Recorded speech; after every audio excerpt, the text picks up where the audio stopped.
ओम श्री गणेशाय नमः। मदनाथ श्री जगन्नाथ मद्गुरु श्री जगद्गुरु मदात्मा सर्वभूतात्मं तस्मै श्री गुरवे नमः। सर्वमंगल्ये शिवे सर्वार्थसाधिके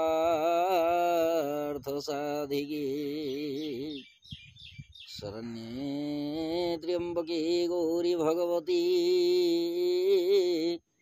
नारायणी नमो नमः।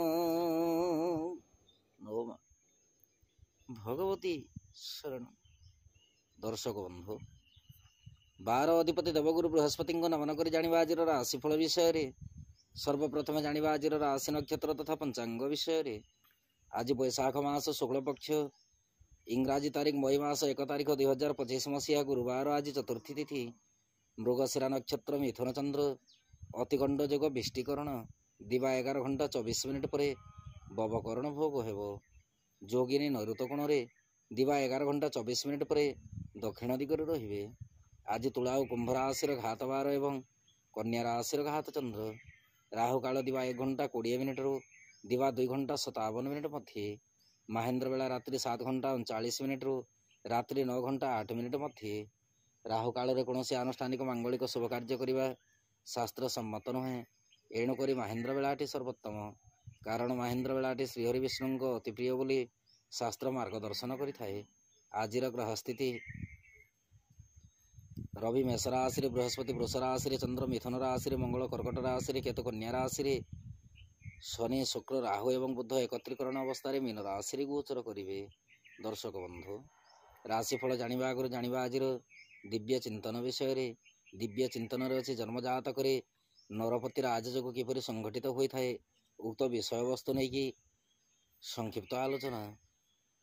ज्योतिष शास्त्र कहे जन्मजातक दशम भावाधिपति जी कि कर्म भावर अधिपति ग्रह जदि धन स्थान रही थांती एवं मित्र क्षेत्र में चंद्र अवस्थान करिथांती आउ सही क्षेत्रटी जदि चंद्रंकर एकादश स्थान होइथाए तत्संगे बृहस्पति जदि केन्द्र रे अवस्थान करिथांती ताहेले जन्मजातक नरपति योग संघटित होइथाए।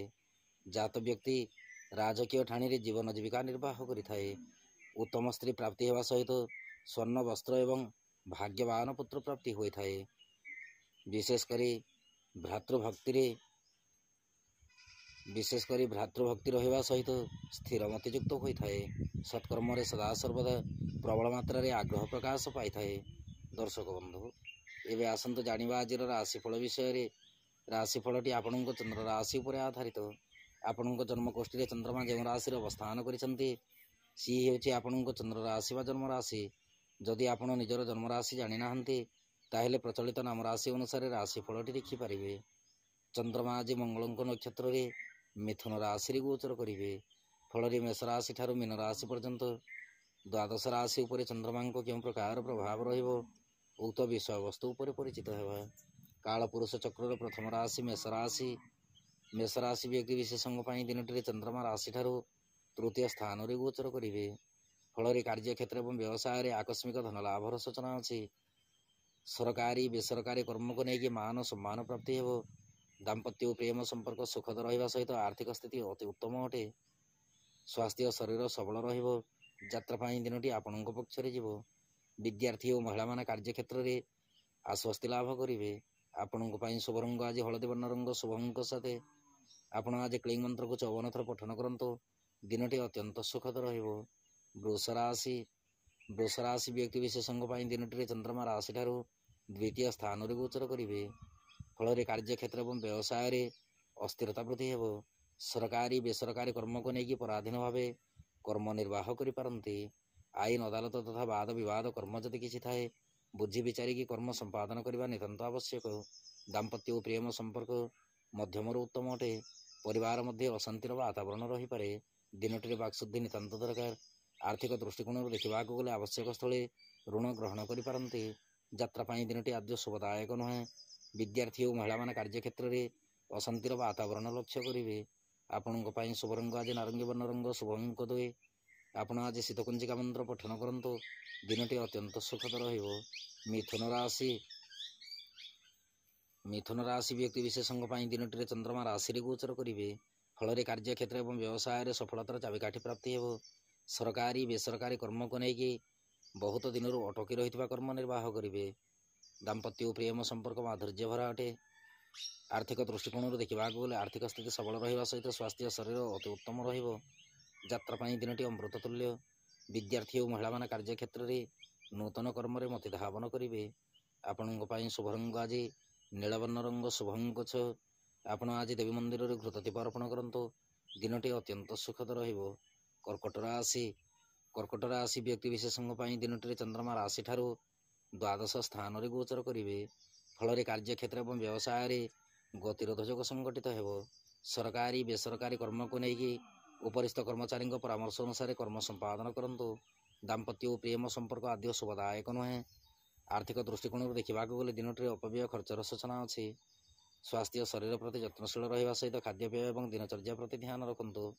ଯାତ୍ରା ପାଇଁ ଦିନଟି ମଧ୍ୟମ ଫଳଦାୟକ। ବିଦ୍ୟାର୍ଥୀ ଓ ମହିଳାମାନେ କାର୍ଯ୍ୟକ୍ଷେତ୍ରରେ ଆଶାତୀତ ଫଳ ପ୍ରାପ୍ତିରେ ବିଳମ୍ବ ଯୋଗ ଲକ୍ଷ୍ୟ କରିବେ। ଆପଣଙ୍କ ପାଇଁ ଶୁଭ ରଙ୍ଗ ଆଜି ପୀତବର୍ଣ୍ଣ ରଙ୍ଗ, ଶୁଭ ଅଙ୍କ 1। ଆପଣ ଆଜି ଓଁ ନମୋ ଭଗବତେ ବାସୁଦେବାୟ ନମଃ ଏହି ମନ୍ତ୍ରକୁ ପଠନ କରନ୍ତୁ। ଦିନଟି ଅତ୍ୟନ୍ତ ସୁଖଦ ରହିବ।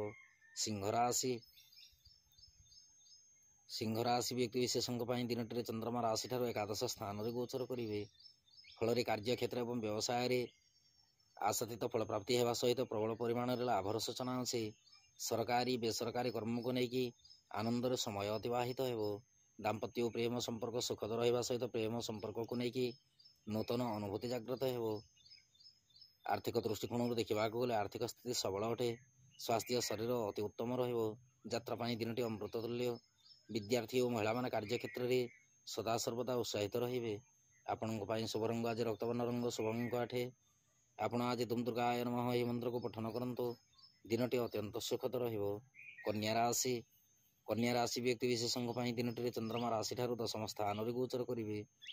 ଫଳରେ କାର୍ଯ୍ୟକ୍ଷେତ୍ର ଏବଂ ବ୍ୟବସାୟରେ ଅର୍ଥ ଲାଭର ସୂଚନା ଅଛି। ସରକାରୀ ବେସରକାରୀ କର୍ମକୁ ନେଇକି ତରତର ନିଷ୍ପତ୍ତି ନିଅନ୍ତୁ ନାହିଁ। ଦାମ୍ପତ୍ୟ ଓ ପ୍ରେମ ସମ୍ପର୍କ ସୁଦୃଢ଼ ରଖିବା ସହିତ ପ୍ରେମ ସମ୍ପର୍କକୁ ନେଇକି ସଦାସର୍ବଦା ଯତ୍ନଶୀଳ ରୁହନ୍ତୁ।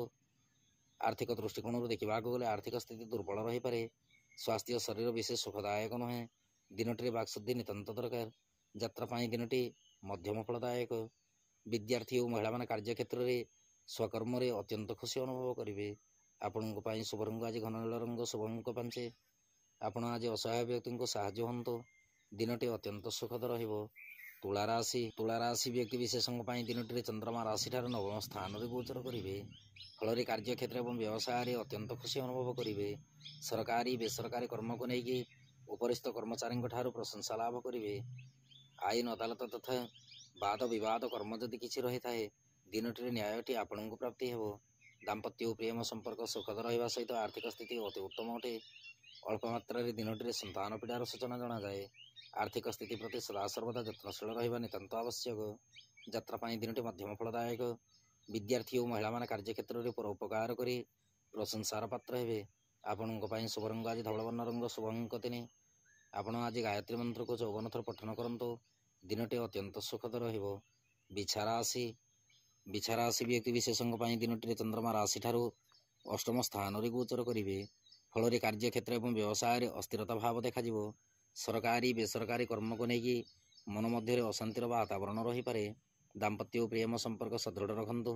ସହଧର୍ମିଣୀଙ୍କ ପରାମର୍ଶ ଅନୁସାରେ ଗୃହ କାର୍ଯ୍ୟ ସମ୍ପାଦନ କରନ୍ତୁ। ଆର୍ଥିକ ଦୃଷ୍ଟିକୋଣରୁ ଦେଖିବାକୁ ଗଲେ ଆର୍ଥିକ ସ୍ଥିତି ଦୁର୍ବଳ ରହିପାରେ। ସ୍ୱାସ୍ଥ୍ୟ ଶରୀର ପ୍ରତି ଧ୍ୟାନ ରଖନ୍ତୁ। ଯାତ୍ରା ପାଇଁ ଦିନଟି ମଧ୍ୟମ ଫଳଦାୟକ। ବିଦ୍ୟାର୍ଥୀ ଓ ମହିଳାମାନେ କାର୍ଯ୍ୟକ୍ଷେତ୍ରରେ ଅସ୍ଥିରତା ଲକ୍ଷ୍ୟ କରିବେ। ଆପଣଙ୍କ ପାଇଁ ଶୁଭ ରଙ୍ଗ ଆଜି ସିନ୍ଦୁରବର୍ଣ୍ଣ ରଙ୍ଗ, ଶୁଭ ଅଙ୍କ 1। ଆପଣ ଆଜି ଶୀତକୁଞ୍ଜିକା ମନ୍ତ୍ର ପଠନ କରନ୍ତୁ। ଦିନଟି ଅତ୍ୟନ୍ତ ସୁଖଦ ରହିବ। ଧନୁରାଶି ବ୍ୟକ୍ତି ବିଶେଷଙ୍କ ପାଇଁ ଦିନଟିରେ ଚନ୍ଦ୍ରମା ରାଶିଠାରୁ ସପ୍ତମ ସ୍ଥାନରେ ଗୋଚର କରିବେ। ଫଳରେ କାର୍ଯ୍ୟକ୍ଷେତ୍ର ଏବଂ ବ୍ୟବସାୟରେ ଆମୋଦ ପ୍ରମୋଦରେ ସମୟ ନିର୍ବାହ ହେବ। ସରକାରୀ ବେସରକାରୀ କର୍ମକୁ ନେଇକି ଆଶାତୀତ ଫଳ ପ୍ରାପ୍ତି କରିବେ। ଦାମ୍ପତ୍ୟ ଓ ପ୍ରେମ ସମ୍ପର୍କ ଅତି ଉତ୍ତମ ଅଟେ। ଦିନଟିରେ ଗୃହ ଗଚ୍ଛିତ ସମ୍ପତ୍ତି ପ୍ରତି ପ୍ରବଳ ମାତ୍ରାରେ ଯତ୍ନଶୀଳ ରହିବା ନିତାନ୍ତ ଆବଶ୍ୟକ। ଆର୍ଥିକ ଦୃଷ୍ଟିକୋଣରୁ ଦେଖିବାକୁ ଗଲେ ଆର୍ଥିକ ସ୍ଥିତିକୁ ନେଇକି ଅଳ୍ପ ମାତ୍ରାରେ ବାଦ ବିବାଦ ରହିପାରେ। ସ୍ୱାସ୍ଥ୍ୟ ଶରୀର ପ୍ରତି ଧ୍ୟାନ ରଖନ୍ତୁ। ଯାତ୍ରା ପାଇଁ ଦିନଟି ଅମୃତ ତୁଲ୍ୟ। ବିଦ୍ୟାର୍ଥୀ ଓ ମହିଳାମାନେ କାର୍ଯ୍ୟକ୍ଷେତ୍ରରେ ଆଶାତୀତ ଫଳ ପ୍ରାପ୍ତି କରିବେ। ଆପଣଙ୍କ ପାଇଁ ଶୁଭ ରଙ୍ଗ ଆଜି ହଳଦୀ ବର୍ଣ୍ଣ ରଙ୍ଗ, ଶୁଭଙ୍କ 4। ଆପଣ ଆଜି ବିଷ୍ଣୁ ଚରଣାମୃତ ସେବନ କରନ୍ତୁ। ଦିନଟି ଅତ୍ୟନ୍ତ ସୁଖଦ ରହିବ।